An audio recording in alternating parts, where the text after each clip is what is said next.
Alright, so to find the sum of the first n terms of a geometric sequence, remember that sequence is a set of numbers that follow a pattern. Geometric is telling us that it follows a pattern based on multiplication. Okay, and it's asking you to compute the sum below.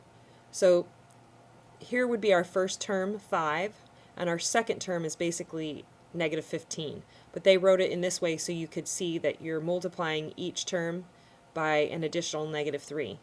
Okay, so your third term is this 5 times a negative 3 squared, which is going to be 45. Okay, so one of the things that's going to be helpful is to understand, okay, remember this is what we would call a sub 1 here. A sub 1 is 5. This would be a sub 2, which would be negative 15. A3. So you can see that the term number, how does it relate to the exponent here? Okay. So if I'm looking for the third term, this is squared. It's 1 less than that. So what term value is this last piece? That's the thing you've got to figure out, because you want to know how many terms you're adding together so that you can plug it into this formula down here, which is the formula for the sum of the geometric sequences. Okay? So you can see here, following this little pattern here, that this is going to be the fifth term. Okay?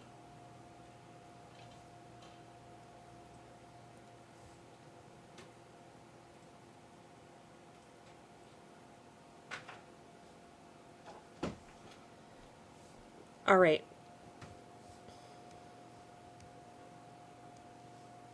So here we have our formula for the sum of any geometric sequence. We're going to need to know the first term value, which we know, that's a sub 1. And we want to know how many terms we're adding together, which in this case is going to be 5. So we just figured that out for the fifth term. And we also need to know the common ratio, r.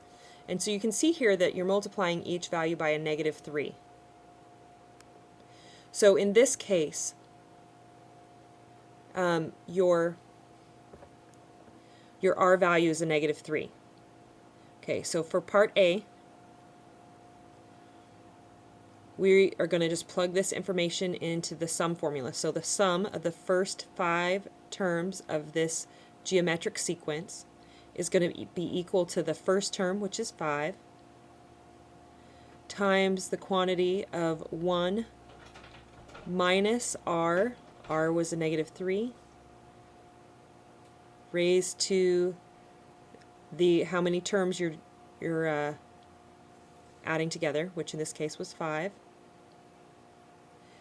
And then we're going to divide that by 1 minus a negative 3. So we're just plugging it into the formula once you find out what each of those things represent, and then we're going to simplify this. So remember, you've got to do your order of operations, which basically means we're going to do this exponent first.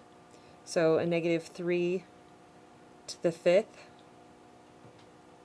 Okay, that is going to give us, so this is going to be 5 times the quantity 1 minus a negative 243. And then down here I have 1 minus a negative 3, so that's the same thing as 1 plus 3. So that's 4. And so we can do the same thing here. We can change this minus to plus, change the sign of the number on the right. Zip, zip here. Okay. We add these two together. So basically you've got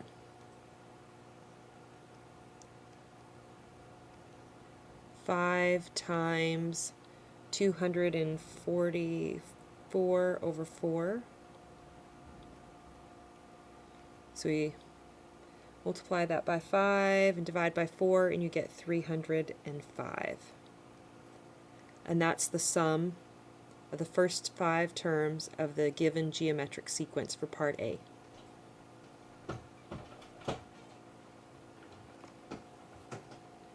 Okay?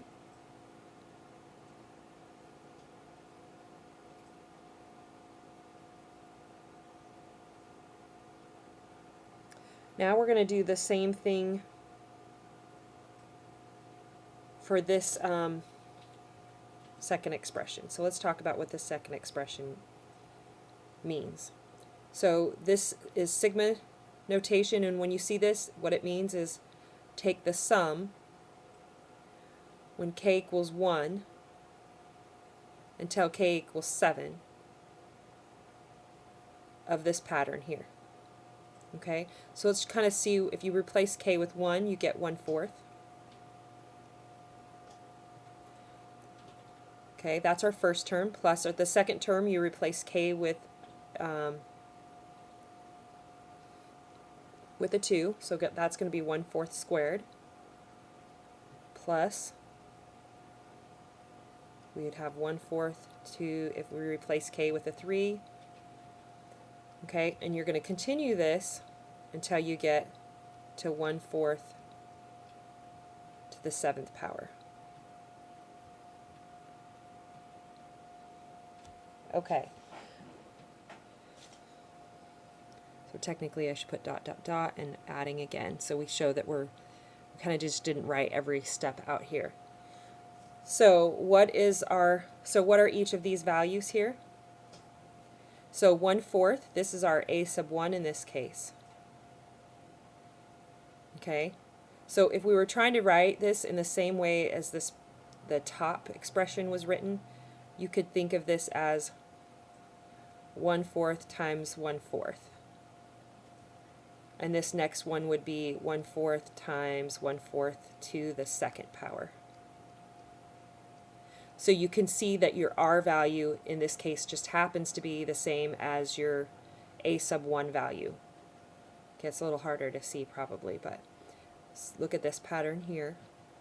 See how you have your a sub 1 and then your a sub 2. So you take a sub 1 and times it by a sub 2. Okay. So your a sub 1 is 1/4 and your r is 1/4. And you're going to plug it into this equation here. So you're going to get 1/4 times 1 minus 1/4 to the 7th power.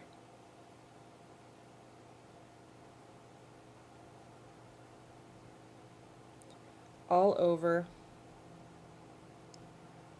1 minus 1/4. So you can see we're kind of out of room here.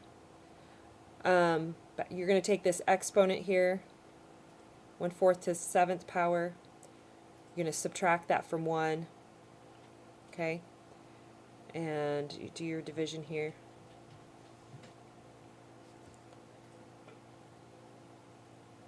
So I'm going to kind of put this up here. You're going to get the sum of the first 7 terms is going to end up equaling 5,461 over 16,384.